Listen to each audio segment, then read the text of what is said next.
제97편 히브리인 사이에서의 하느님의 개념의 진화. 히브리인들의 영적인 지도자들은 그들 전에 다른 어떤 사람들도 행동으로 옮기지 못한 것을 하였다. 그들은 자기들의 하느님 개념을 철학자에게도 단순하게 이해될 수 있는 신의 추상관념으로 전환하는 것도 없이 사람 모습 탈피의 신으로 여기게 만들었다. 평민들까지도 야훼에 대한 성숙된 개념을 개별 존재의 아버지는 아니지만 적어도 종족의 아버지로 여길 수 있었다. 하느님의 개인성에 대한 개념은 멜기세덱의 시대의 살렘에서 분명하게 가르쳐졌던 반면 이집트로부터 탈출하던 시대에는 모호하고 불분명하였으며 세대가 지나가면서 영적인 지도자들의 가르침에 반응하여 히브리인의 마음속에서 점차적으로 진화되어 갔다. 야훼의 개인성에 대한 인식은 많은 다른 신 속성들보다 훨씬 더 지속적으로 발전적인 진화를 하였다. 모세로부터 말라기에 이르기까지 히브리인 마음속에서 하느님의 개인성에 대한 관념화가 거의 끊임없이 일어났으며 이 개념은 결국에는 하늘에 계신 아버지에 대한 예수의 가르침에 의해서 강화되고 영화롭게 되었다. 1. 사무엘. 최초의 히브리 선지자. 팔레스타인의 주변에 있는 민족들의 적대적인 압력으로 인하여 히브리 족장들은 자신들의 부족 조직들이 동맹하여 중앙 집권적인 정부를 만들지 않으면 살아날 가망이 없다고 생각하게 되었다. 그리고 행정 권한의 이러한 집중화는 사무엘이 선생과 개혁가로 활동하는 데 있어서 더 좋은 기회를 제공하였다. 사무엘은 멜기세덱의 진리들을 자기들의 경배 형태들의 일부분으로 계속 유지시켜 왔던 살렘 선생들의 오래된 혈통으로부터 태어났다. 이 선생은 씩씩하고 단호한 사람이었다. 그의 비범한 결단력과 함께 오직 그의 숭고한 헌신만이 그로 하여금 거의 전반적인 저항을 견디어내게 하였는데 그 저항은 그가 모든 이스라엘 사람들을 돌이켜서 모세 시대의 최극 야훼를 경배하게 하는 일을 시작하였을 때 부딪히게 된 것이었다. 그리고 그때에도 그는 단지 부분적인 성공을 거두었을 뿐이며 야훼에 대한 보다 높은 개념을 섬기는 일에 히브리인들 중에서 비교적 지능적인 절반만을 되돌려 놓을 수 있었고 그 나머지 절반은 보다 열등한 야훼 개념과 그 고장의 부족 하느님들을 경배하는 데에 머물러 있었다. 사무엘은 거친 형식의 남자, 어느 날 자기 동료들과 함께 가서 여러 개의 바알 신전들을 무너뜨릴 수 있는 실질적인 개혁가였다. 그가 이룩한 진보는 충동적인 순수한 단체에 의해서였고 그는 설교하는 일이 거의 없었고 가르치는 경우도 많지 않았지만 행동으로 보여주었다. 어느 날 그는 바알의 사제를 조롱하였고 그 다음 날에는 포로가 된 한 왕을 살해하였다. 그는 유일하신 하느님을 헌신적으로 믿었으며 그 유일하신 하느님이 하늘과 땅의 창조자라는 분명한 개념을 갖고 있었다. 주님께서 지구의 기둥들을 세우셨고 세상을 그 위에 두셨다. 그러나 신개념의 발전에 있어서 사무엘이 기여한 위대한 공헌은 야훼가 변함이 없다는 언제까지나 틀림없는 완전 성과 신성에서의 동일한 화신이라는 우렁찬 선언이었다.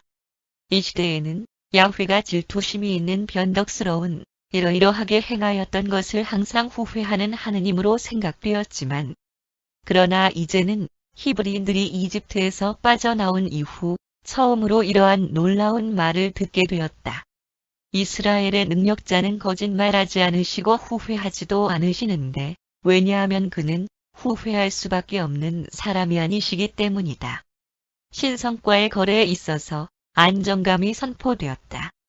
사무엘은 아브라함과 맺은 멜기세덱의 계약을 되풀이하여 말하였고 이스라엘의 주 하느님이 모든 진리와 안정성과 불변성의 근원이라고 선언하였다. 히브리인들은 자신들의 하느님을 항상 하나의 사람, 알지 못하는 기원을 갖는 고귀한 영인 하나의 초인간이라고 간주해왔었지만 이제 그들은 한때 호렙의 영이던 그가 완전한 창조자인 변하지 아니하는 하느님으로 고양되었음을 듣게 되었다. 사무엘은 사람 마음의 변화하는 상태와 필사실제의 변천을 넘어 진화하는 하느님 개념이 높은 곳으로 상승하도록 돕고 있었다. 그의 가르침 아래에서 히브리인들의 하느님 개념은 옛날의 부족 하느님들로부터 모든 힘을 지닌 변화가 없으신 창조주, 그리고 모든 창조체의 감독자라는 이상으로 올라가기 시작하였다. 그리고 그는 하느님의 진실성에 대한 이야기, 약속 이행에 대한 확실성을 새로이 전파하였다. 사무엘은 이렇게 말하였다. 주님은 자기 백성을 버리지 않으실 것이다. 그는 우리와 영속하는 계약을 맺으셨으며 모든 것에게 명하시고 지키신다. 그리하여 팔레스타인 전역에서는 최극 야훼를 경배하라는 부름이 울려 퍼졌다. 활기에 찬 이 선생은 항상 우주 하느님이시여 당신은 위대하시니 당신과 같으신 이가 없으며 당신만이 유일하신 하느님이십니다. 라고 선포하였다. 그러므로 히브리인들은 주로 물질적인 번영의 의미에서 야훼의 은혜를 생각하였다. 사무엘이 주님께서 부유하게도 하시고 가난하게도 하시며 낮추기도 하시고 높이기도 하신다. 그가 가난한 자들을 먼지 속에서 이끌어 올리시고 구걸하는 자들을 높이 들어서 영주들과 함께하게 하셔서 그들로 영광의 왕권을 상속받게 하신다. 고감이 선언하였을 때 그것은 이스라엘 사람들에게 엄청난 충격을 주었으며 사무엘 자신의 목숨을 거의 바쳐야 할 정도였다. 모세 이후로는 초라하고 행운이 덜 따라온 사람들에게 그러한 위로의 약속이 선포된 적이 없었으며 가난한 자들 중에서 수천 명의 사람들이 자신의 영적인 지위를 개선할 수 있다는 희망을 갖기 시작하였다. 그러나 사무엘은 부족 하느님 개념에서 그렇게 많이 진보하지는 못하였다. 그는 야훼가 모든 사람들을 창조하였다고 선포하기는 하였지만 그것은 주로 히브리인들, 그의 선택을 받은 민족에게 주로 국한된 것이었다. 그러하더라도 모세의 시대와 마찬가지로 하느님 개념이 다시 한 번 거룩하고 공정한 신을 나타내었다. 주님과 같이 거룩하신 분은 없다. 누가 이 거룩하신 주 하느님과 비교될 수 있겠는가? 여러 해가 지나가면서 머리가 휘어진 늙은 그 지도자는 하느님에 대한 납득에 있어서 진보를 이룩하였는데 왜냐하면 그가 이렇게 선언하였기 때문이다. 주님은 지식의 하느님이시며 행위들은 그에 의해서 측정된다. 주님은 이 세상의 종말을 심판하시고 자비로운 자들에게는 자비를 보이시며 정직한 자들에게는 그도 역시 정직하게 대하실 것이다. 여기서 비록 자비가 시작됨에도 불구하고 그것은 자비로운 자들에게만 국한된다. 나중에는 그가 한 걸음 발전을 이룩하였는데 그들이 역경에 처하였을 때 그는 자기 민족에게 이렇게 훈계하였다. 주님의 자비가 크시니 이제 우리 모두 그의 손에 의뢰하자. 많이 구원하시든지 적게 구원하시든지 주님을 속박할 것이 아무것도 없다.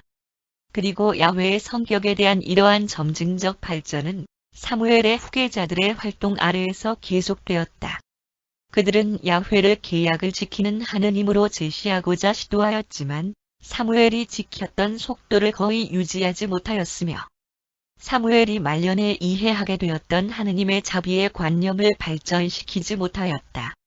야훼가 모든 하느님들보다 뛰어나다는 생각이 유지되었음에도 불구하고 다른 하느님들을 인정하는 방향으로 퇴보되는 방랑이 계속되었다. 오 주님, 당신의 왕국이 임하시고 모든 것들 위로 높임을 받으십시오. 이 시대의 주안점은 신성한 힘이었으며 이 시기의 선지자들은 히브리 왕권을 차지할 왕을 조성하도록 고안된 종교를 전파하였다. 오 주님, 당신은 위대하시며 힘이 있으시고 영광과 승리와 장엄은 당신의 것입니다. 당신의 손에는 힘과 힘이 있으시며 모든 것들을 위대하게 하실 수 있고 힘을 주실 수도 있습니다. 사무엘의 시대와 그의 직접적인 후계자들 시대 동안의 하느님 개념이 그러하였다. 2. 엘리야와 엘리사.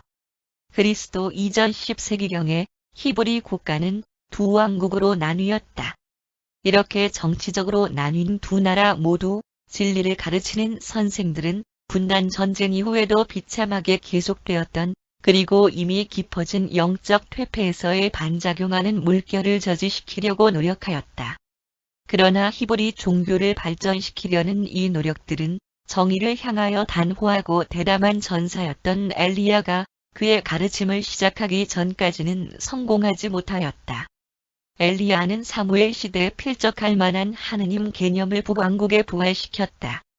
엘리야는 하느님에 대하여 진보된 개념을 제시할 기회를 거의 갖지 못하였으며 사무엘이 그에 앞서서 하였던 것처럼 그도 역시 잘못된 하느님들에 대한 우상들을 파괴하고 바알의 제단들을 뒤집어 엎기 바빴다. 그리고 그는 우상을 섬기는 왕의 반대에 직면하여 자신의 계획을 계속 밀고 나갔으며 그의 과업은 사무엘이 당면하였던 것보다 훨씬 더 크고 어려웠다. 엘리야가 불려간 후에는 그의 신실한 동료였던 엘리사가 그의 일을 떠맡았으며 잘 알려지지 않은 미가야의 매우 귀중한 도움을 얻어 팔레스타인의 진리의 빛을 계속 비추었다. 그러나 이 시대에는 신에 대한 개념이 진보를 이룩하지 못하였다. 히브리인들은 아직 모세의 개념에도 접근하지 못하고 있었다. 엘리야와 엘리사의 시대는 최극 야훼의 경배로 돌아가는 보다 나은 상태에서 막을 내렸으며 사무엘이 남겨둔 그 자리에 우주적 창조주에 대한 관념이 회복되는 것을 목격함으로 끝을 맺었다. 3. 야훼와 바알. 야훼를 믿는 사람들과 바알의 추종자들 사이에서 오랜 세월 동안 이어진 논쟁은 종교적인 신념에 있어서의 차이라기보다는 오히려 관념상의 사회 경제적 충돌이었다. 팔레스타인 원주민들은 땅의 소유권에 대해 다른 태도를 갖고 있었다. 남부 또는 방랑하는 아라비아 부족들 야훼를 숭배하는 자들은 땅을 양도할 수 없는 것으로 그 시족에게 준 신의 선물로 간주하였다. 그들은 그 땅이 팔리거나 저 땅 잡힐 수 없다는 입장을 고수하였다. 야훼께서는 그 땅이 내 것이니 팔리지 않을 것이다. 라고 말씀하셨다. 북쪽에 있는 보다 더 정착된 가나안 사람들은 바알을 숭배하는 자들 자기들의 땅을 자유롭게 사고 팔았으며 저 땅을 잡히곤 하였다. 바알이라는 단어는 주인을 의미한다. 바알 종파는 두 개의 주요 교리 위에 기초를 두고 있었는데 첫째는 재산의 교환과 서약, 그리고 계약, 땅을 사고 팔 수 있는 권리의 확증이었다. 두 번째는 바알, 땅을 비옥하게 하는 하느님, 이 비를 내리게 한다는 생각이었다. 양질의 곡식이 맺히는 것은 바알의 은혜라고 믿었다. 그 종파는 주로 땅에 그것의 소유권과 비옥함에 관심을 두었다. 바알을 믿는 사람들은 대개 집과 땅과 노예를 소유하였다. 그들은 땅을 소유하는 귀족들이었고 도시들에서 살았다. 바알이 있는 곳에는 각각 하나의 신성시되는 장소와 사제, 그리고 성스러운 여인들 예식적인 매춘부들이 있었다. 땅에 대한 이러한 기본적인 견해 차이 이외에도 가나안 사람들과 히브리인들은 사회적, 경제적, 도덕적, 종교적 태도에 있어서 심각한 반목이 진화하고 있었다. 이러한 사회경제적 논쟁은 엘리야의 시대 이전에는 하나의 명확한 종교적 문제가 되지 않았다. 의욕적인 이 선지자의 시대 때부터 그 문제는 더욱 명확해진 종교적 계통들 사이 야훼와 바알의 투쟁거리가 되었으며 야훼의 승리로 끝났고 그 뒤를 이은 사람들은 요일 신교를 추구하였다. 엘리야는 야훼 바알 논쟁을 땅에 대한 문제로부터 히브리인과 가나안 사람들의 관념에 대한 종교적인 측면으로 전환시켰다. 아합 왕이 나봇 가문의 땅을 차지할 음모를 꾸며서 그들을 죽였을 때 엘리야는 땅과 관계되는 옛날의 사회 관례들로부터 도덕적인 문제를 제기하였고 바알을 숭배하는 자들에게 대항하는 격렬한 운동을 시작하였다.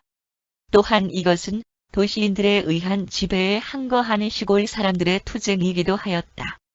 야훼가 엘로힘이 된 것은 주로 엘리야에 의해 이루어졌다. 그 선지자는 토지 개혁자로 출발하여 신을 고양시키는 일로 끝을 맺었다. 바알들은 숫자가 많았지만 야훼는 하나였다. 유일신교가 다신교를 이겼다. 4. 아모스와 호세아. 부족 하느님 개념. 그토록 오랫동안 희생 제물들과 예식이 바쳐졌던 하느님, 초기 히브리인들의 야훼로부터 자기 자손들의 죄와 부도덕성까지도 기꺼이 응징하시는 하느님 개념으로 전환하는 큰 변화가 아모스에 의해 이루어졌는데, 그는 남부의 산악지대에서 출현하여 북부에 있는 부족들의 범죄와 술 취함, 그리고 억압과 부도덕성을 비난하였다. 모세 시대 이후로 팔레스타인에서 그렇게 울려 퍼지는 진리가 선포된 적이 없었다. 아모스는 단순한 원상 복귀 또는 개혁을 일으킨 사람이 아니었으며, 신에 대한 새로운 개념들을 발견한 사람이었다. 그는 자기 선조들에 의해 알려졌던 하느님에 관해 많은 것을 전파하였고, 소위 선택된 민족 가운데에 있는 죄를 묵인하고자 하는 그 신성한 존재에 대한 믿음을 용감하게 공격하였다. 멜기세덱 시대 이후 처음으로 사람들은 국가적인 공의와 도덕성에 대한 이중적인 기준이 선언되는 것을 들었다. 히브리인들은 그들의 역사상 처음으로 자기들 자신의 하느님인 야훼에 대하여 들었는데, 그 야훼는 그들의 삶 속에서 범죄와 죄를 허용하지 못한 것과 마찬가지로 어떤 다른 민족의 경우에도 그러하였다. 아모스는 사무엘과 엘리야의 엄격하고 공의로운 하느님을 그렸지만, 그는 또한 잘못에 대하여 응징을 내릴 때 어떤 다른 나라와 전혀 다름이 없이 히브리인들을 취급하는 하느님이신 것을 알았다. 이것은 선민에 대한 이기주의적 교리를 정면으로 공격하는 것이었으며, 그 당시 많은 히브리인들이 그것을 통렬히 비난하였다. 아모스는 이렇게 말하였다. 산들을 지으시고 바람을 만드신 이가 일곱 별들과 오리온 성좌를 지으신 죽음의 그림자를 바꾸어 아침이 되게 하고 낮을 어두운 밤으로 만드시는 그를 찾는다. 반종교적이고 기회주의적이며 어떤 경우에는 부도덕한 자신의 추종자들을 비난하면서, 그는 악을 행하는 자들에게 변하지 아니하는 야훼에 굽히지 아니하는 공의를 묘사하기 위해 이렇게 말하였다. 그들이 음부 속으로 들어가더라도 내가 그곳에서 그들을 취할 것이며, 그들이 비록 하늘로 올라가더라도 내가 그곳에서 그들을 끌어내릴 것이다. 그리고 그들이 적군 앞에서 포로가 된다 하더라도 내가 그곳에서 공의의 칼을 휘두를 것이며 그것이 그들을 무찌를 것이다. 아모스가 자기 말을 들은 사람들에게 비난하고 책망하는 손짓을 하면서 야훼의 이름으로 이렇게 선포하였을 때 그들은 더욱 놀랐다. 너희가 행한 것들을 내가 결코 잊지 않을 것이다. 그리고 나는 채질을 하여 곡식을 골라내는 것처럼 모든 나라들 가운데에서 이스라엘의 집을 골라낼 것이다. 아모스는 야훼를 모든 나라들의 하느님으로 선포하였으며, 이스라엘 사람들에게 예식이 정의를 결코 대신하지 못할 것이라고 경고하였다. 그리고 이 용감한 선생은 돌에 맞아 죽기 전에 최극 야훼에 대한 교리를 보존시키기에 충분한 진리의 누룩을 퍼뜨려 놓았으며, 멜기세덱 계시가 더욱 발전하도록 보장해 놓았다. 호세아가 아모스의 뒤를 이었고, 사랑의 하느님에 대한 모세의 개념을 부활시킴으로써 우주적인 공의의 하느님에 대한 그의 교리를 이어받았다. 호세아는 희생 제물에 의해서가 아니라 회개함으로써 용서받을 수 있음을 전파하였다. 그는 자애로움과 신성한 자비의 복음을 선포하면서 이렇게 말하였다.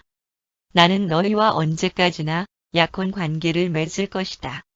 그렇다. 나는 정의와 심판을 통하여 그리고 자애로움과 자비를 통하여 너희와 약혼을 맺을 것이다.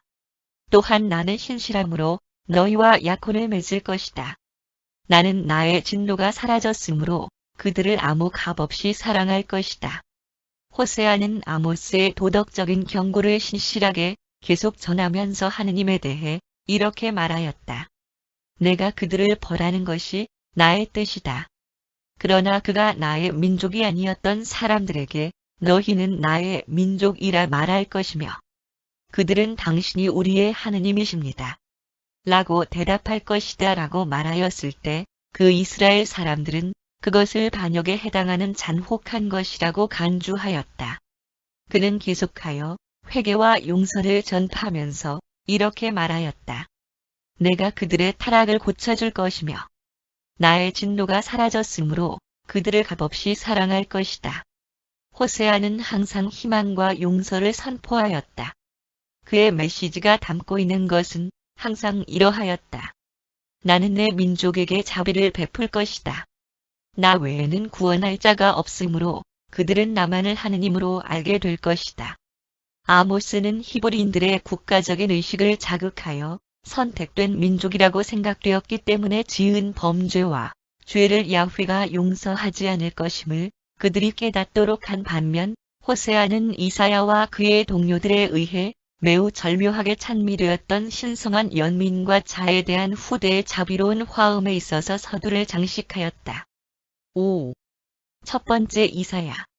이 시대에는 북부지방의 시족들 사이에 있는 개인적인 죄와 국가적인 범죄에 대하여 형벌이 있을 것이라는 위협적으로 선포하는 어떤 사람들이 있었고, 동시에 또 다른 사람들은 남왕국의 범죄에 대하여 징벌로 재난이 발생할 것이라고 예언하였다. 첫 번째 이사야가 출현한 것은 히브리 국가들 속에서 양심과 의식이 자극되기 시작할 때였다. 이사야는 하느님의 영원한 본성, 그의 변치 아니하는 완전한 확실성을 전파하기를 계속하였다. 그는 이스라엘의 하느님을 묘사하면서 이렇게 말하였다. 또한 내가 그저 올해의 주를 판단하고 주를 정의롭게 할 것이다. 너희가 매여 지내도록 만들어진 슬픔과 두려움과 굳은 속박으로부터 너희를 주님께서 풀어주실 것이다. 그리고 너의 귀는 너희 뒤에서 울리는 이것이 그 길이다. 여기로 걸어라 하는 말을 듣게 될 것이다. 보라, 하느님은 나의 생존이시며 주님은 나의 힘이시며 찬송이시니 내가 믿고 두려워하지 않을 것이다. 주님께서 말씀하시기를 지금 와서 우리가 함께 따져보자. 너의 죄가 붉을지라도 눈처럼 희어질 것이며 그것들이 피와 같이 붉을지라도 양털처럼 희어질 것이다. 라고 하셨다. 두려움에 떨고 굶주린 혼을 가진 히브리인들에게 이 선지자는 이렇게 말하였다. 너희들의 빛이 임하였고 주님의 영광이 너희 위에 솟아올랐으니 일어나 빛을 발하여라. 온유한 자들에게 좋은 소식을 전파하도록 그가 나에게 기름을 부으셨으므로 주님의 영이 나에게 계시며 그는 비탄에 잠긴 자들을 싸매주기 위하여 포로된 자들에게는 해방을, 묶인 자들에게는 옥문이 열렸음을 선포하도록 나를 보내셨다. 주님께서 구원의 옷으로 내게 입히시고 그의 정의의 외투로 나를 가리셨으므로 나는 주를 크게 기뻐하며 나의 혼은 내 하느님을 즐거워할 것이다. 그들의 모든 고통 속에서 그가 고통을 당하셨고 그의 현존 앞에 있는 천사가 그들을 구하였다. 그가 자기 사랑과 연민으로 그들을 구하셨다. 이 이사야 뒤에는 미가와 오바댜가 있었는데 그들은 그의 혼을 만족시키는 복음을 확립시키고 미화시켰다. 그리고 이 두 용감한 사자들은 성직자의 지배하에 있는 히브리인들의 예식을 담대하게 비난하였으며 희생 제물을 바치는 체계 전체를 겁없이 공격하였다. 미가는 보상을 받기 위하여 재판하는 통치자들과 급료를 받기 위해 가르치는 사제들, 그리고 돈을 벌기 위해 예언하는 선지자들을 비난하였다. 그는 미신과 성직자 제도로부터 해방될 날을 가르치면서 이렇게 말하였다. 그러나 모든 사람이 그의 포도나무 아래에 앉고 아무도 그를 두려워하지 않게 할 것이니 이는 모든 민족이 하느님에 대한 각자의 깨달음에 따라서 살아날 것이기 때문이다. 미가의 메시지가 항상 담고 있는 내용은 이러하였다. 내가 번제물을 가지고 하느님 앞으로 올 것인가? 주님께서 1000마리의 순양과 큰 강물과 같은 기름이 주를 기쁘게 할 수 있을까? 나의 범죄를 씻기 위하여 내 혼의 죄 대신에 내 육체의 열매인 첫 태생을 바칠 것인가? 오 사람들아, 그는 무엇이 선한지를 내게 보이셨으니 오직 주님께서 너희에게 요구하시는 것은 공의로 행할 것과 자비로 사랑할 것, 그리고 너희 하느님과 함께 겸손히 걸어가는 것이다.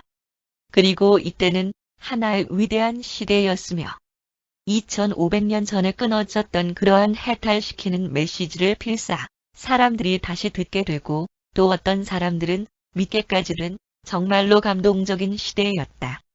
그리고 사제들의 완고한 저항이 없었다면 이 선생들은 피를 흘리는 히브리인들의 경배 예식 전체를 폐지시켰을 것이다. 6. 대담한 예레미야.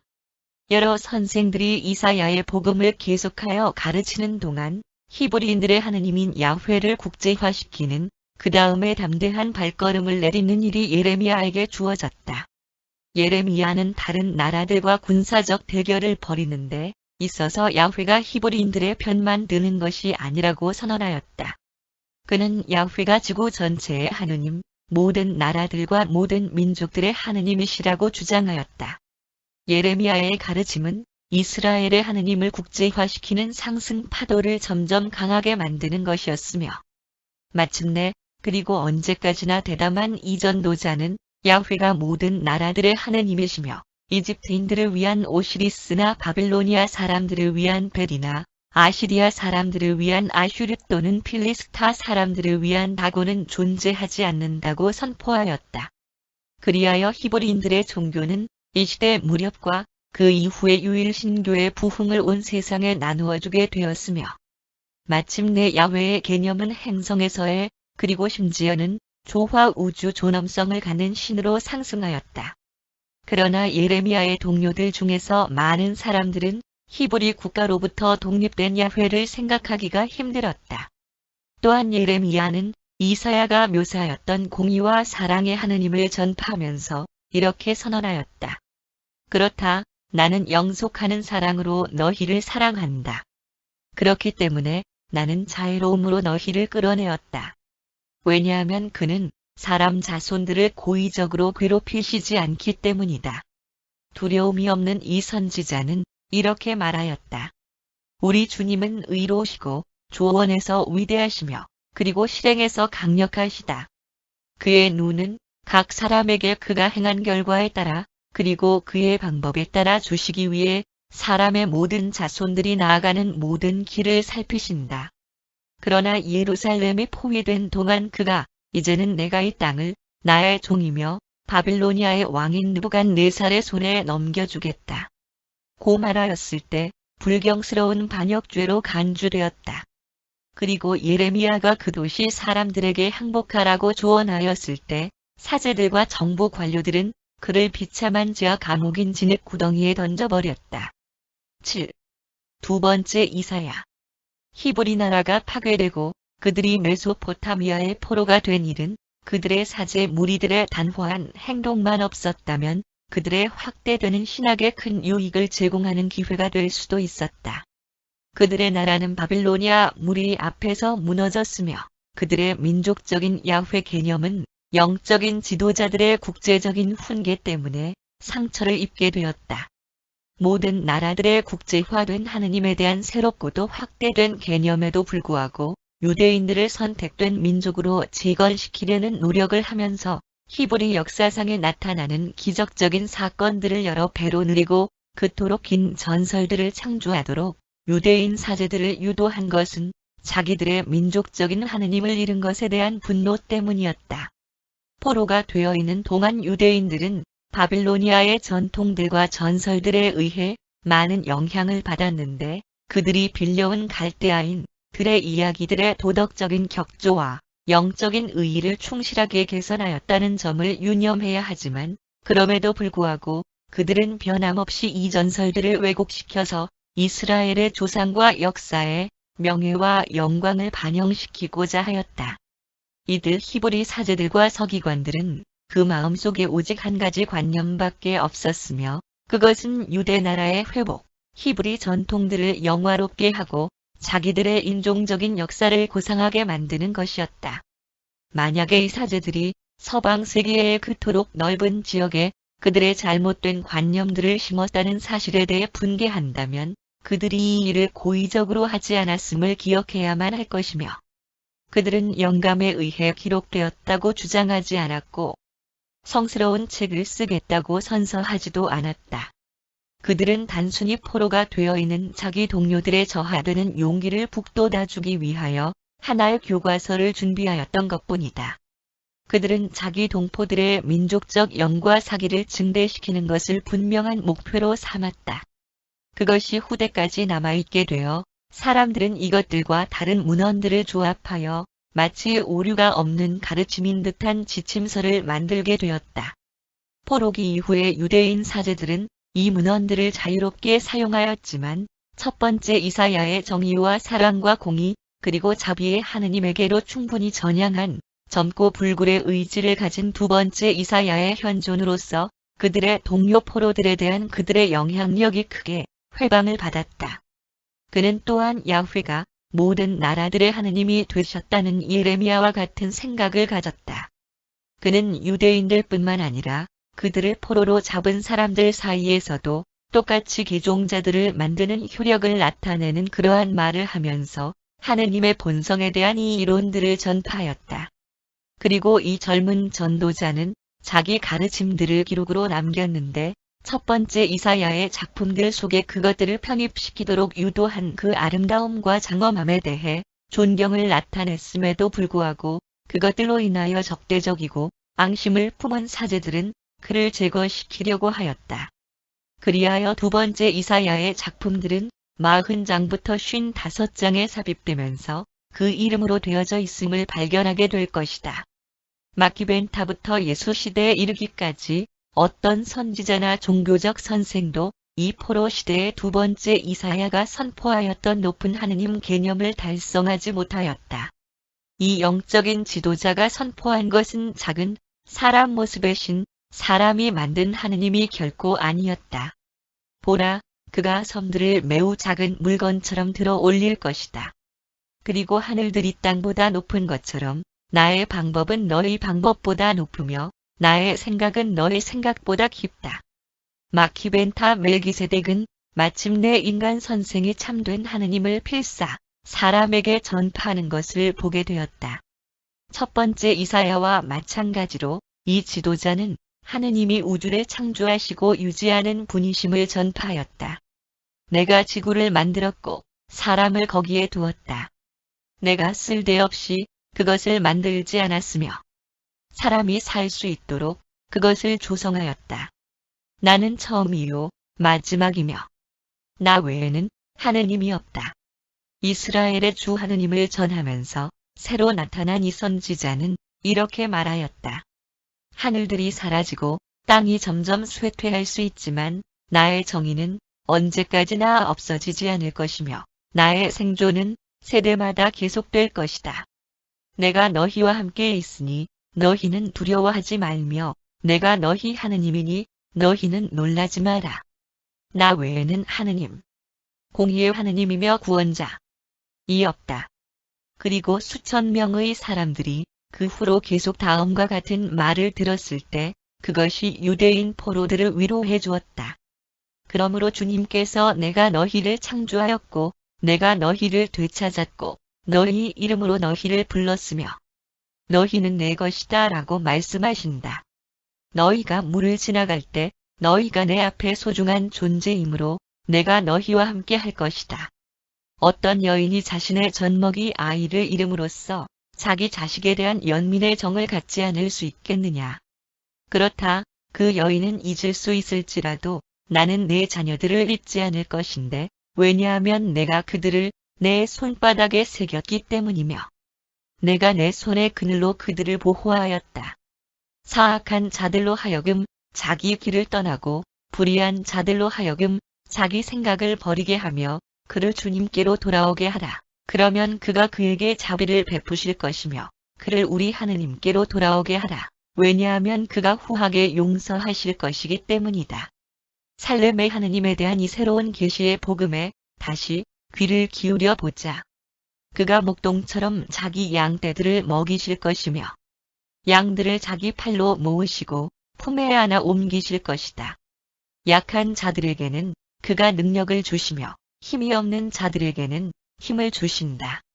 주님을 기다리는 자들은 새로운 힘을 받게 될 것이며 독수리들처럼 날개를 가지고 산을 오를 것이며 뛰어가더라도 피곤하지 않을 것이며 걸어가더라도 약해지지 않을 것이다.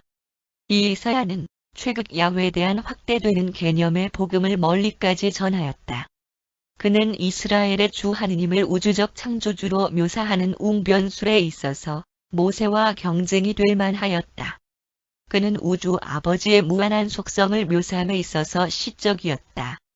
하늘에 계신 아버지에 대하여 더 아름다운 소개가 이루어진 적이 없었다. 시편과 마찬가지로 이사야의 글들은 유란시아의 미가엘이 도착되기 전에 필사 사람의 귀에 들려졌던 하느님에 대한 가장 장엄하고 참되게 제시된 영적 개념들에 속하였다. 신에 대한 이 묘사에 귀를 기울여 보자. 나는 영원 속에 거주하는 높고도 고상한 존재이다. 나는 처음이요 마지막이며 나 외에는 다른 하느님이 없다. 또한 주님의 손이 짧아서 구원하지 못함이 아니요 귀가 어두워서 듣지 못함도 아니다. 그리고 인자한 반면에 당당한 이 선지자가 신성한 불변성 하느님의 신실하심을 계속하여 훈계하였을 때 그것은 유대인들에게 하나의 새로운 교리였다. 그는 하느님이 잊지 않으실 것이며 버리지 않으실 것이다 라고 선언하였다. 이 용감한 선생은 사람이 하느님과 매우 가까운 관계에 있다고 선포하면서 다음과 같이 말하였다. 나는 내 이름으로 부름을 받은 각 사람을 나의 영광을 위하여 창조하였으며 그들은 내게 찬양을 돌리게 될 것이다.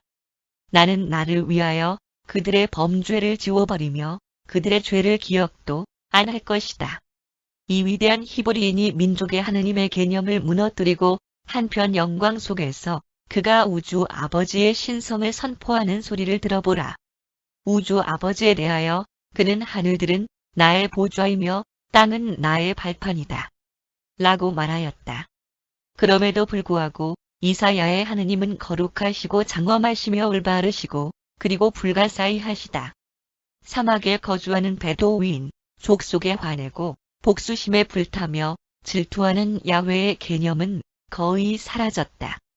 최극이시며 우주적인 야훼에 대한 새로운 개념이 필사 사람의 마음속에 나타나게 되었고 인간의 생각 속에서 결코 사라지지 않을 것이다. 신성한 공의의 실현은 원시적인 마술과 생물학적인 두려움을 제거하기 시작하였다. 마침내 사람은 우주적인 법칙과 질서를 알게 되었고 신뢰할 만하고 궁극적인 속성의 우주적 하느님을 알게 되었다. 그리고 숭고하신 하느님을 전파한 이 전도자는 이 사랑의 하느님을 선포하는 일을 결코 멈추지 않았다. 나는 높고 거룩한 곳에 거하며 또한 회개하고 겸손한 영을 가진 자와 함께 거한다. 그리고 이 위대한 선생은 위로를 주는 더 많은 말들을 하면서 그 시대의 사람들에게 이렇게 이야기하였다. 그리고 주님은 너희를 계속 인도하시고 너희 혼을 만족시키실 것이다. 너희는 물을 뿌린 정원과 같이 될 것이며 물이 끊어지지 아니하는 샘물과 같이 될 것이다. 그리고 만일 적들이 홍수와 같이 밀려오게 되면 주님의 영이 그의 앞에 방어물을 세우실 것이다. 그리고 두려움을 제거하는 멜기세덱의 복음과 신뢰감을 조성하는 살렘의 종교가 인류의 축복을 위하여 다시 한번 빛을 발하였다. 선견 지명이 있고 용감한 이사야는 최국자, 야훼, 사랑의 하느님이시고 우주의 통치자이시며 모든 인류에게 애정이 깊으신 아버지의 장엄하심과 우주적인 전능하심에 대한 그의 숭고한 묘사에 의해서 민족적인 야훼를 효과적으로 가렸다. 그 중대한 날들 이후로 항상 서방에서의 가장 높은 하느님 개념은 우주적인 공의와 신성한 자비 그리고 영원한 정의를 포옹하게 되었다. 이 위대한 선생은 뛰어난 언어를 통하여 그리고 견줄 데 없는 우아함을 가지고 모두를 사랑하시는 아버지로 모든 힘을 지닌 창조주를 묘사하였다. 포로된 자들과 함께 한 이 선지자는 바빌로니아의 강가에서 듣는 자기 민족과 다른 여러 나라 사람들에게 설교하였다. 그리고 이 두 번째 이사야는 약속된 메시아의 역할에 대한 잘못된 많은 개념들과 인종적 이기주의 개념들을 반대하는 활동을 많이 하였다. 그러나 그의 수고가 모두 성공을 거둔 것은 아니었다. 만일의 사제들이 오해된 민족주의를 세우는 일에 전력을 기울이지 않았다면 이사야라는 이름을 가진 두 사람의 가르침이 약속된 메시아를 알아보고 받아들이는 길을 예비하였을 것이다. 8. 신성한 역사와 세속적인 역사. 히브리인들의 체험에 관한 역사를 신성한 역사로 보고 세계의 나머지 다른 활동 행위들을 세속적인 역사로 보려는 관습이 역사를 해석함에 있어서 인간 마음속에 존재하는 혼돈의 대부분을 일으킨 원인이다. 그리고 이러한 어려움은 유대인들의 세속적인 역사가 없기 때문에 발생된다. 바빌로니아에 유배되었던 사제들이 구약 성서에 묘사된 것처럼 하느님이 히브리인들과의 관계에 있어서 일으키신 기적으로 보이는 새로운 기록을 이스라엘의 세속적인 역사인 것처럼 준비를 마친 이후에 그들은 히브리의 사건들과 관련되는 실제에 아는 기록들, 이스라엘 왕들의 행적과 유대 왕들의 행적들과 같은 책들, 그리고 히브리 역사에 있어서 다소 정확한 다른 기록들을 신중하게 그리고 완벽하게 파괴시켰다. 세속적인 역사에 대한 지독한 압력과 피할 수 없는 강압이 어떻게 해서 포로되고 외국인의 지배를 받는 유대인들을 그토록 심하게 위협하여 자기들의 역사를 완벽하게 다시 기록하고 옷을 갈아입게 하였는지를 납득하기 위해서 우리는 그들의 복잡한 국가적 체험의 기록을 간단히 조사해 보아야만 하겠다. 유대인들이 삶에서의 적절한 비신학적 철학을 진화시키지 못하였다는 사실을 기억해야만 한다. 그들은 죄에 대해서는 무시무시한 응징이 따르고 정의에 대해서는 신성한 보상이 따른다는 자신들의 기원적인 개념과 이집트의 개념으로 고심하고 있었다. 욥의 이야기는 이러한 잘못된 철학에 대해 반대하는 것이었다. 전도서의 노골적인 염세주의는 섭리에 대한 과도한 낙관주의적 신념에 대한 하나의 세속적인 현명한 반응이었다. 그러나 외국인 통치자들 밑에서 500년 동안 지배를 받은 것은 끈기 있게 오랫동안 고난을 당하는 유대인들에게 너무 가혹한 것이었다. 선지자들과 사제들은 이렇게 외치기 시작하였다. 오 주님, 언제까지입니까? 어느 때까지입니까? 성실한 유대인이 성서들을 조사하였고 그의 혼돈은 더욱 심각하게 당황하게 되었다. 어떤 옛 선지자는 하느님이 자신의 선민을 보호하고 구원하실 것이라고 약속하였다. 아모스는 이스라엘 사람들이 국가적인 정의에 대한 자신들의 기준을 다시 정립하지 않는다면 하느님께서 그들을 버리실 것이라고 위협하였다. 신명기를 기록한 서기관은 중대한 선택, 선과 악, 축복과 저주의 사이에서 을 묘사하였다. 첫 번째 이사야는 인자한 임금이신 구원자를 설파하였다. 예레미야는 내적인 정의, 가슴판에 새겨진 계약의 시대를 선포하였다. 두 번째 이사야는 희생제물과 대속에 의한 구원에 대해 말하였다. 에스겔은 헌신적인 봉사를 통한 해방을 전파하였고 에스라는 율법을 지킴으로써 번영을 이룰 수 있다고 약속하였다. 그러나 이 모든 것에도 불구하고 그들은 계속 노예가 되어 있었고 해방은 속히 이루어지지 않았다. 그때 다니엘이 임박한 위기에 대한 극적인 이야기, 영속하는 정의의 통치시대, 메시아의 왕국에 대한 훌륭한 모습과 즉각적인 건설의 엄습을 제시하였다.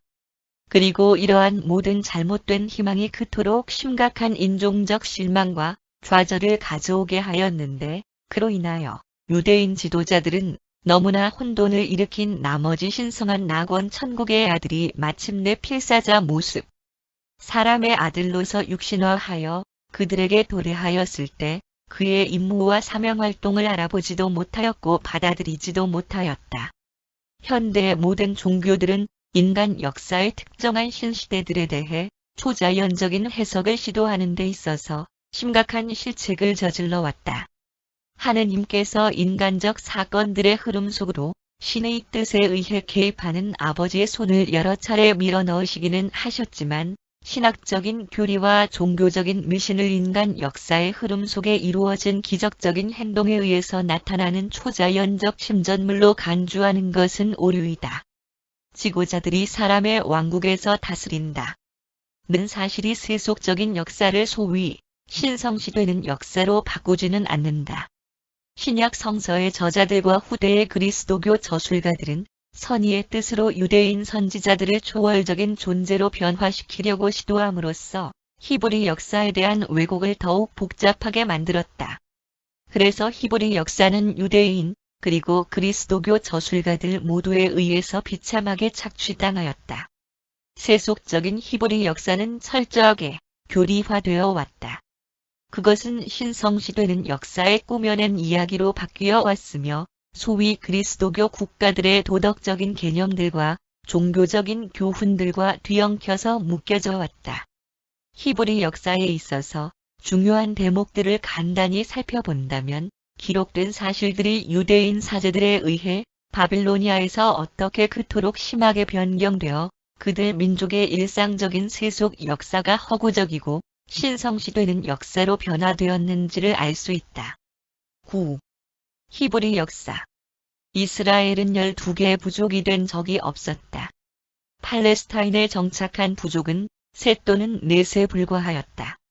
히브리 국가는 소위 이스라엘 사람들과 가나안 사람들이 결합한 결과로 존재하게 되었다. 그리고 이스라엘의 자손들은 가나안 사람들 속에서 거주하였다. 그리고 그들은 그들의 딸들을 자기들의 아내로 맞이하였고 자기들의 딸들을 가나안 사람들의 아들들에게 시집 보냈다. 히브리인들은 가나안 사람들을 팔레스타인 밖으로 쫓아낸 적이 없었지만 그럼에도 불구하고 이 일들에 대한 사제들의 기록은 자기들이 그렇게 하였다고 서슴없이 주장하였다. 이스라엘인의 의식은 에브라임이라는 고산지대에서 기원되었으며 후대의 유대인 의식은 유다라는 남부의 시족에서 유래되었다.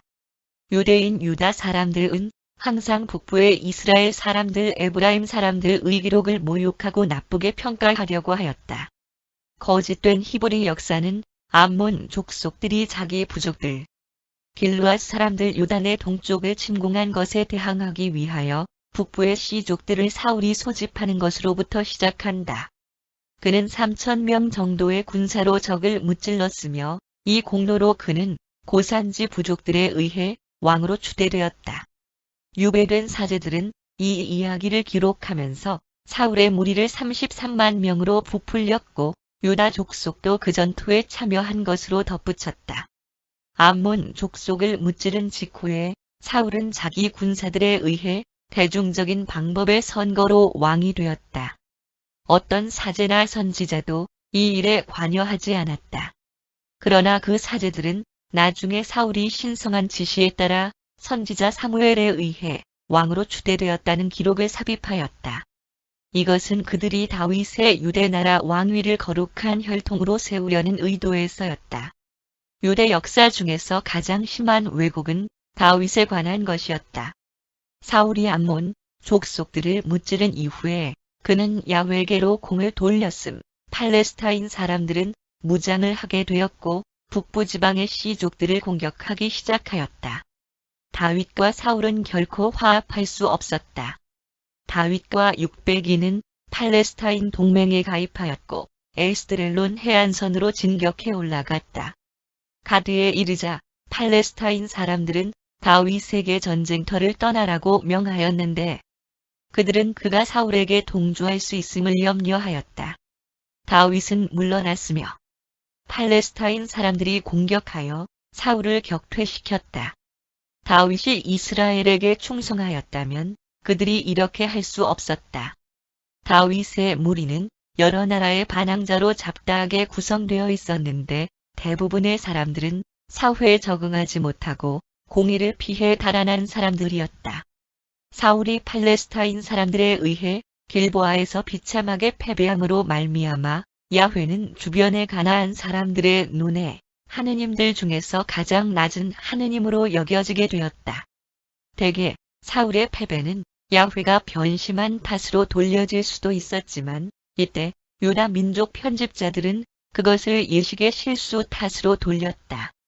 그들은 다윗의 왕권을 위하여 사울과 사무엘의 전통을 하나의 배경으로 채택할 필요가 있었다.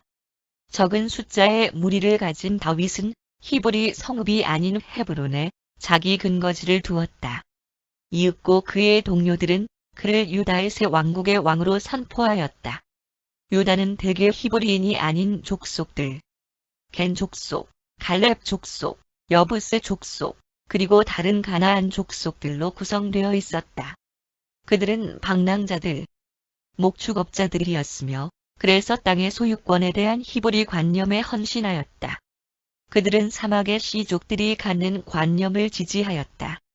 신성한 역사와 세속적인 역사 사이의 차이는 구약 성서에서 발견할 수 있듯이 다윗 왕을 세우는 것과 관련된 두 가지 다른 이야기들에 의해 잘 설명될 수 있을 것이다.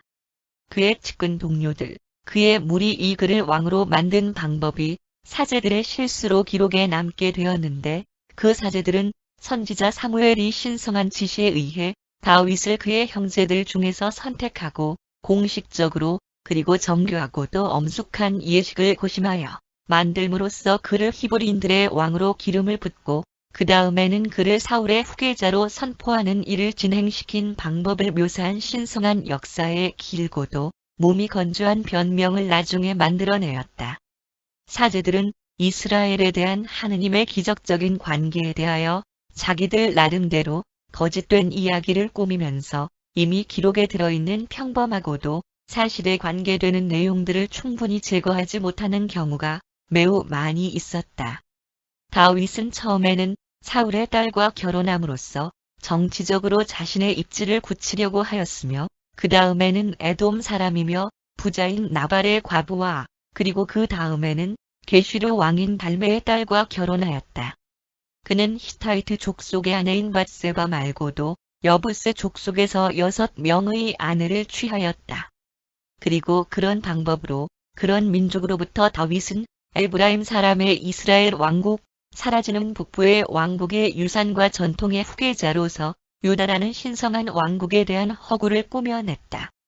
다윗이 거느린 유다라는 다국적 부족은 유대인이라기보다는 차라리 이방인들이었다. 그럼에도 불구하고 강요당한 에브라임의 장로들이 내려와서 그에게 기름을 부어 이스라엘의 왕으로 만들었다.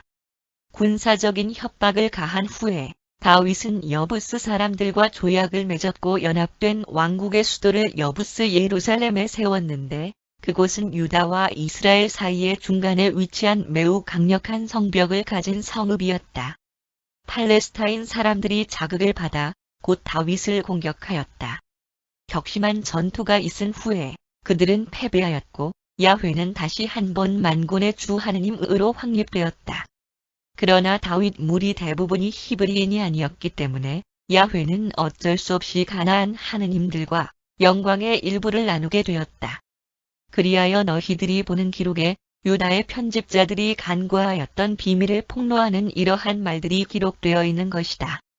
야훼가 내 앞에서 내 적들을 무찌르셨다. 그러므로 그는 그 지방의 이름을 바알 페라즘이라고 불렀다. 그리고 그들이 이렇게 한 것은 다윗 군사의 80%가 바알을 숭배하였기 때문이었다. 다윗은 사울이 길보아에서 패배한 이유가 가나안 족속의 성읍인 기브온, 에브라임 사람들과 평화 조약을 맺은 그들을 사울이 공격하였기 때문이라고 설명하였다. 이것 때문에 야훼가 그를 버렸다는 것이다. 심지어는 사울이 활약하던 시대에도 다윗은 팔레스타인 사람들에 대항하여 길르앗이라는 가나안의 성읍을 방어하였으며 그 다음에 그는 자기 수도를 가나안의 성읍에 세웠다. 다윗은 가나안 사람들과 타협하는 정책을 계속 고수하면서 사울의 후손들 7명을 기브온 사람들에게 내주어 목을 매달게 하였다. 팔레스타인을 무찌른 후에 다윗은 야훼의 법궤를 손에 넣게 되어 그것을 예루살렘으로 가져왔으며 자기 왕국의 공식적인 경배로 야훼를 섬기게 하였다. 그 다음에 그는 이웃 부족들, 에돔 족속, 모압 족속, 암몬 족속, 그리고 시리아인들에게 무거운 세금을 부과하였다. 다윗의 부패한 정치적 기계 장치는 히브리 사회 관례와는 반대로 북쪽에 있는 땅을 개인적으로 소유하기 시작하였으며 마침내는 전에 팔레스타인 사람들에 의해 거둬들여졌던 대상 관세에 대한 조정권을 획득하게 되었다. 그 다음에는 우리아를 죽임으로써 그 포악성이 절정에 이르게 되었다. 모든 법 소송들은 예루살렘에서 판결되었는데 장로들은 더 이상 공의를 행사할 수 없었다. 폭동이 일어난 것은 당연하다. 오늘날 압살롬은 선동가로 불릴 수 있는데 그의 어머니는 가나안 사람이었다. 밧세바의 아들. 솔로몬 외에도 왕위를 노리는 아들이 6명이 있었다. 다윗이 죽은 후에 솔로몬은 북부의 영향을 받는 모든 정치 조직을 제거하였지만 자기의 아버지가 정권을 잡았을 당시의 전제 정치와 징세 제도는 모두 계속하였다. 솔로몬은 사치스러운 왕실 유지와 자신이 면밀하게 계획한 건축 계획을 진행하기 위하여 국가 재정을 파탄에 이르게 하였다. 그 중에는 레바논에 있는 집, 파라오의 딸의 궁전, 야훼의 성전, 왕의 궁전, 그리고 많은 성읍들의 성벽 재건 등이 있었다. 솔로몬은 거대한 규모의 히브리 해군을 창설하여 시리아 선원들로 하여금 운영하도록 하고 전 세계를 대상으로 무역을 하였다. 그의 후궁들은 거의 1000명에 이르렀다. 이 무렵에 실로에 있던 야훼의 성전은 신용을 얻지 못하였고 국가적인 모든 경배는 여부스에 있는 호화스러운 왕궁 경배실로 집중되었다. 북왕국은 엘로힘 숭배로 더욱 기울어졌다. 그들은 파라오의 지원을 받았는데 그는 나중에 유다 사람들을 노예로 삼았고 남왕국에게 공물을 바치도록 하였다. 흥망성쇠가 계속되었다. 이스라엘과 유다 사이의 전쟁들. 4년간의 독립전쟁과 왕조가 3번 바뀐 후에 이스라엘은 육상 무역을 시작한 도시 전제 군주의 통치하에 들어갔다. 오므리 왕조 차도 히므리가 소유한 땅을 구매하려고 하였다. 그러나 살마넷의 3세가 지중해 연안을 통치하기로 결정하였을 때 그 종말이 신속히 다가왔다. 에브라임의 아합 왕은 10개의 다른 집단들을 모으고 카르카에서 저항하였으며 그 전투에서는 승부가 가려지지 않았다. 아시리아 사람들이 공격을 멈추었지만 그 동맹군은 많은 사람들이 희생되었다. 이 큰 싸움은 구약 성서에 기록조차 되지 않았다. 아합 왕이 나봇의 땅을 사려 하였을 때 새로운 문제가 시작되었다. 그의 페니키아인 아내가 아합의 이름을 몰래 사용하여 나봇이 엘로힘과 왕의 이름을 모욕하였기 때문에 그 대가로 그의 땅을 몰수하라는 명령서를 만들었다. 그와 그의 아들들은 즉시 사형에 처해졌다. 활력이 넘치는 엘리야가 그곳에 나타나 나봇의 가족을 살인한 것에 대해 아합에게 비난을 퍼부었다. 그리하여 가장 위대한 선지자들 중에 하나였던 엘리야는 바알 숭배자들의 땅을 매매하는 태도에 대항하여 도시들이 농촌을 지배하려는 시도에 대항하여 땅에 관한 옛 사회 관례의 변호자로서 가르침을 주기 시작하였다. 그러나 그 개혁은 농촌 지주인 예후가 방랑하는 사람들의 족장인 여호나답과 힘을 합쳐서 사마리아에 있는 바알 선지자들 토지 중개인들을 격퇴시킬 때까지 성공하지 못하였다. 여호아스와 그의 아들 여로보암이 이스라엘을 적으로부터 구하였을 때 새로운 생명이 나타났다. 그러나 이 무렵에 사마리아에서는 옛날에 다윗 왕조의 귀족 집단이 무색할 정도로 약탈하는 귀족 집단이 지배하고 있었다. 국가와 회당이 서로 결탁하고 있었다. 언론의 자유에 대한 탄압은 엘리야와 아모스와 호세아로 하여금 자신들의 비밀 기록을 쓰도록 만들었으며 이것이 유대인과 그리스도교 성서들의 실제적인 시초가 되었다. 그러나 북왕국은 이스라엘의 왕이 이집트의 왕과 음모를 꾸며서 아시리아에게 더 이상 공물을 바치지 않기로 하였을 때 비로소 역사에서 사라지게 되었다. 그렇게 되자 3년간의 포위 공격이 있은 후에 북왕국은 전부 흩어지게 되었다. 에브라임 이스라엘은 그렇게 해서 사라졌다. 유다. 유대인들, 이스라엘에 남은 자들은 이사야가 집을 가진 자가 더 갖고 땅을 가진 자가 더 갖는다. 고 말한 것처럼 소수의 무리들에게 이미 땅의 소유권이 집중되기 시작하였다. 마침내 예루살렘에는 야훼의 성전 옆에 바알의 신전이 세워지게 되었다. 이 공포의 통치는 요아스 왕의 병사들에 의해 주도된 유일신론 지지 폭동으로 말미암아 종말을 구하게 되었는데 그들은 야훼를 위하여 35년 동안 개혁 운동을 벌였다. 그 다음에 왕인 아마시아는 에돔 사람들과 그 이웃들이 세금 납부를 거역하는 폭동으로 고통을 당하였다. 현저한 승리를 거둔 후에 그는 북쪽에 있는 이웃들을 공격하였고 똑같이 현저하게 패배를 당하였다. 그러자 시골에 있는 무리들이 폭동을 일으켰으며 왕을 암살하고 16살이 된 그의 아들을 왕위에 앉혔다.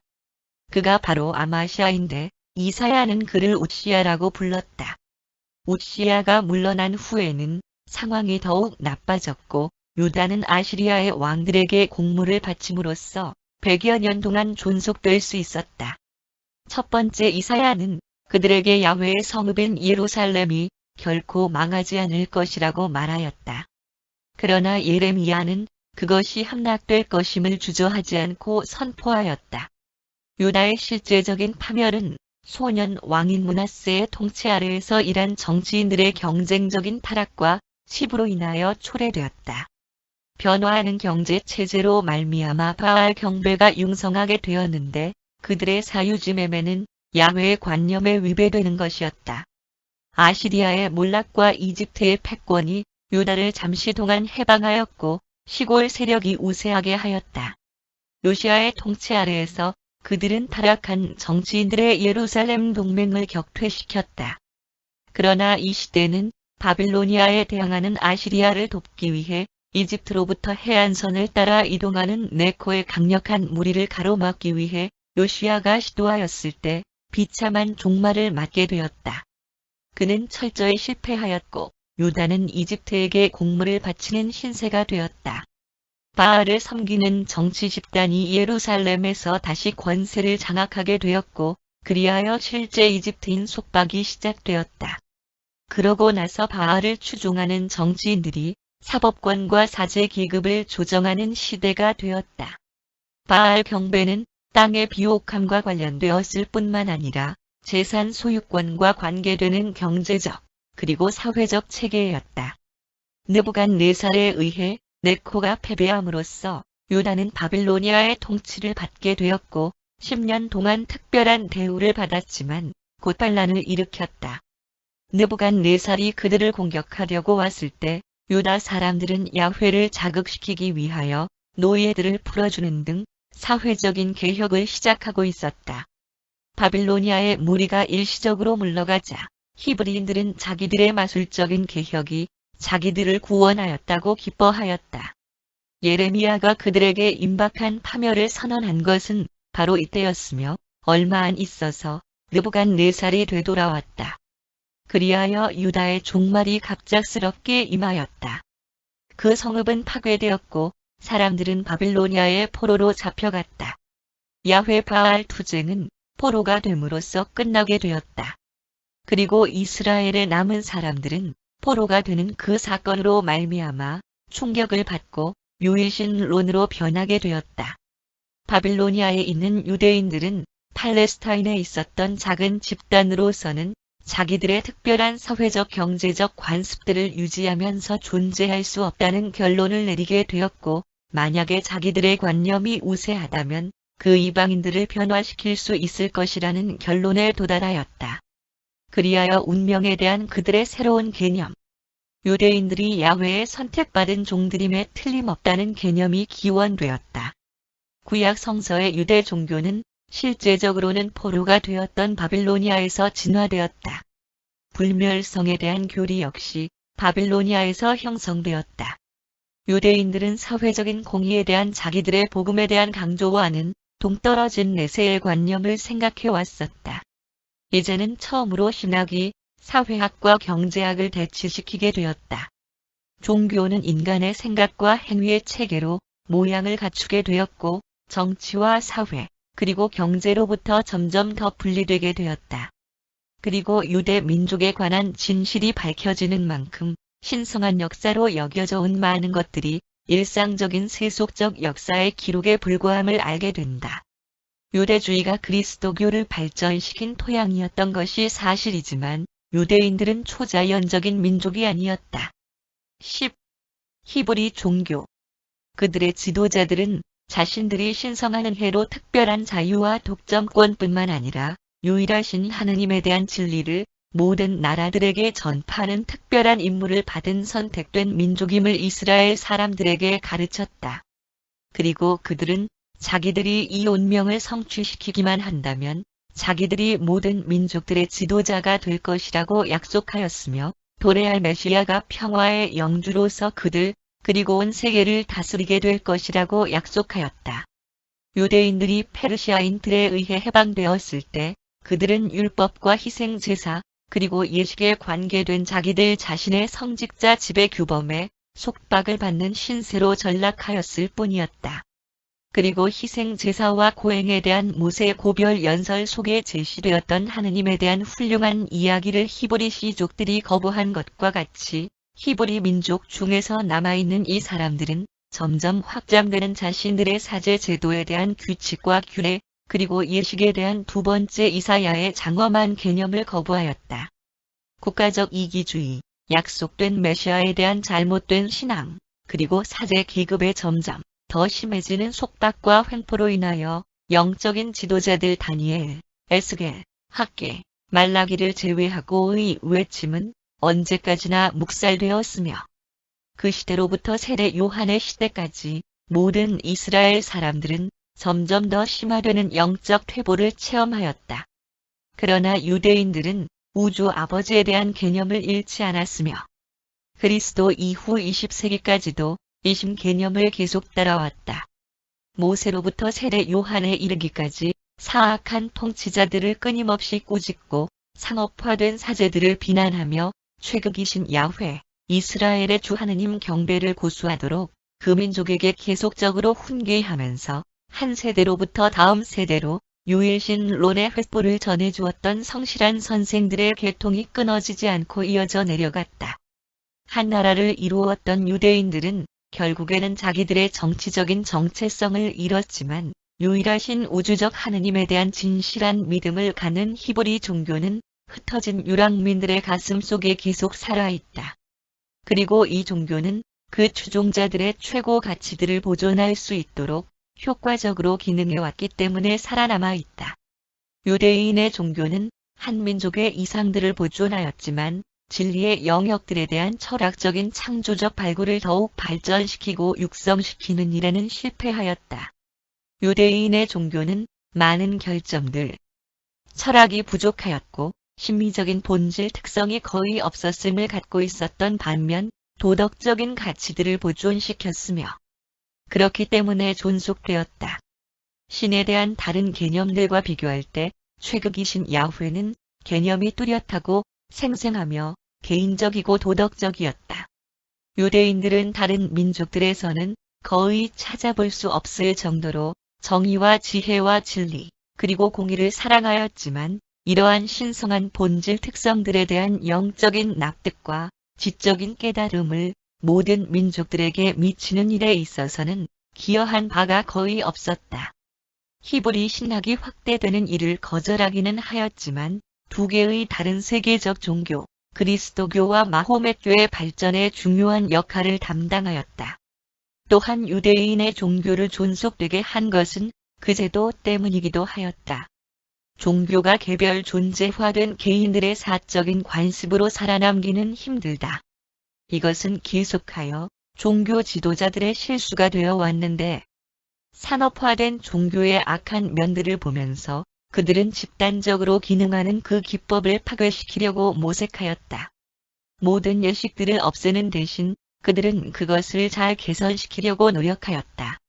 이러한 면에 있어서 에스겔은 그의 동료들보다 더욱 현명하였으며 비록 그가 개인적인 도덕적 책임을 저항하는 일에 있어서 그들에게 가담하기는 하였지만 또한 그는 우수하고 순수한 예식에 대한 신실한 관례를 세우는 일에 착수하였다.